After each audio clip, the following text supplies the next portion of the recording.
Assalamualaikum, hai, ketemu lagi di Dian Novitasari Channel di Inspirasi Budi. Jangan lupa subscribe, like, share, and komennya. Terima kasih.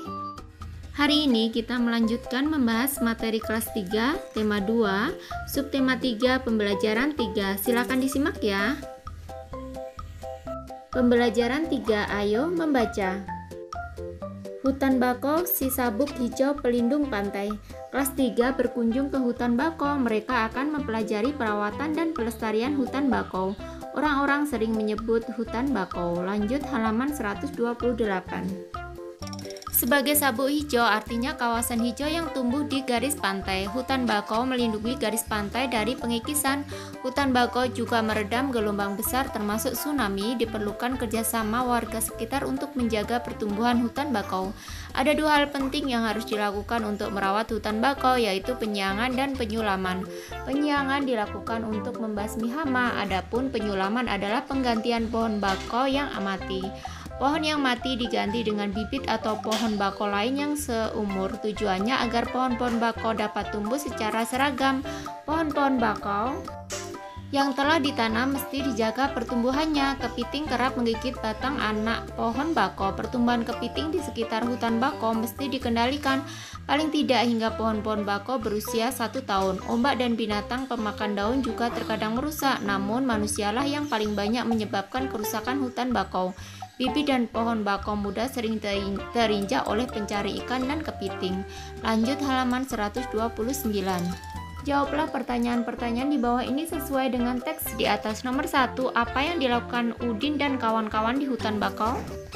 Udin dan kawan-kawan berkunjung ke hutan bakau untuk mempelajari perawatan dan pelestarian hutan bakau. Nomor 2, apa arti julukan sabuk hijau bagi hutan bakau? Arti julukan sabuk hijau bagi hutan bakau adalah kawasan hijau yang tumbuh di garis pantai. Nomor 3, apakah manfaat hutan bakau?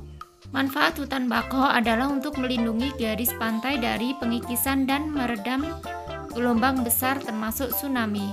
Nomor 4, apa saja yang dilakukan untuk merawat hutan bakau? Alternatif jawabannya, ada dua hal penting yang harus dilakukan untuk merawat hutan bakau, yaitu penyiangan dan penyulaman. Penyiangan dilakukan untuk membasmi hama, adapun penyulaman adalah penggantian pohon bakau yang mati. Nomor 5, apa saja yang dapat merusak pertumbuhan dan kelestarian hutan bakau? Alternatif jawabannya yaitu yang dapat merusak pertumbuhan dan kelestarian hutan bakau adalah ombak dan binatang pemakan daun. Namun manusialah yang paling banyak menyebabkan kerusakan hutan bakau. Bibit dan pohon bakau muda sering terinjak oleh pencari ikan dan kepiting. Lanjut halaman 130, ayo bermain peran. Sekarang Udin dan teman-teman di kelas akan bermain peran tentang kunjungan ke hutan bakau. Ada yang berperan sebagai penjaga hutan bakau dan ada juga yang berperan sebagai anak-anak sekolah. Anak-anak sekolah akan mewawancarai penjaga hutan bakau. Sebelum bermain peran, buatlah daftar pertanyaan yang akan diajukan siswa-siswa. Daftar pertanyaan dibuat berdasarkan teks hutan bakau, si sabuk hijau pelindung pantai. Diskusikanlah bersama kelompokmu. Lanjut halaman 131. Tulislah daftar pertanyaan wawancara pada tempat yang tersedia. Contoh pertanyaannya bisa seperti ini ya. Nomor 1, apa fungsi hutan bakau? Yang kedua, di mana hutan bakau bisa ditemukan? Yang ketiga, siapa yang paling banyak menyebabkan kerusakan hutan bakau? Yang keempat, mengapa perlu dilakukan penyiangan dan penyulaman pada hutan bakau? Yang kelima, bagaimana cara merawat hutan bakau? Bawahnya, ayo menulis. Setelah kalian bermain peran, tulislah hasil wawancara pada tempat yang tersedia berikut ini. Alternatif jawabannya bisa seperti ini ya. Hutan bakau dapat kita temui di daerah pantai. Hutan bakau berfungsi untuk melindungi garis pantai dari pengikisan hutan bakau, juga meredam gelombang besar termasuk tsunami. Ada dua hal penting yang harus dilakukan untuk merawat hutan bakau, yaitu penyiangan dan penyulaman. Penyiangan dilakukan untuk membasmi hama, adapun penyulaman adalah penggantian pohon bakau yang mati. Ombak dan binatang pemakan daun juga terkadang merusak, namun manusialah yang paling banyak menyebabkan kerusakan hutan bakau. Bibit dan pohon bakau muda sering diinjak oleh pencari ikan dan kepiting. Lanjut halaman 132. Ayo berlatih. Siti senang mengumpulkan daun. Saat kunjungan ke hutan bakau, ia mengumpulkan daun-daun bakau. Ia mengamati bahwa panjang tiap daun tidak sama. Siti mencoba mengukur 2 buah daun dengan menggunakan garis bilangan. Nah, ini adalah garis bilangannya. Daun yang pertama ini panjangnya 4, yang daun yang kedua panjangnya 5.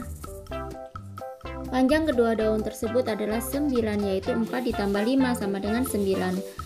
Bawahnya buatlah garis bilangan untuk menyelesaikan penjumlahan di bawah ini. Nomor 1, 9 ditambah 5 sama dengan 14. Nomor 2, 4 ditambah 7 sama dengan 11. Yang nomor 3, 6 ditambah 4 sama dengan 10. Nomor 4, 3 ditambah 9 sama dengan 12. Nomor 5, 4 ditambah 8 sama dengan 12. Gambar garis bilangannya bisa seperti ini ya. Garis bilangan untuk nomor 1, 2, 3, 4, dan 5. Lanjut halaman 133. Ayo berkreasi. Dayu ingin membuat gambar hiasan dengan menggunakan bentuk-bentuk tumbuhan. Kita bantu Dayu membuat hiasan dekoratif. Yuk, amatilah berbagai macam bentuk tumbuhan di sekitar kalian. Hal ini akan memudahkanmu mencari ide bentuk hiasan dekoratif. Gambarlah pada tempat yang tersedia. Gambarnya bisa seperti ini ya. Bawahnya kegiatan bersama orang tua. Orang tua bersama siswa mengamati bentuk-bentuk tumbuhan di sekitar rumah. Nah, kiranya cukup sekian dulu video pembelajaran kali ini. Sampai ketemu di video pembelajaran berikutnya. Semoga bermanfaat. Wassalamualaikum warahmatullahi wabarakatuh.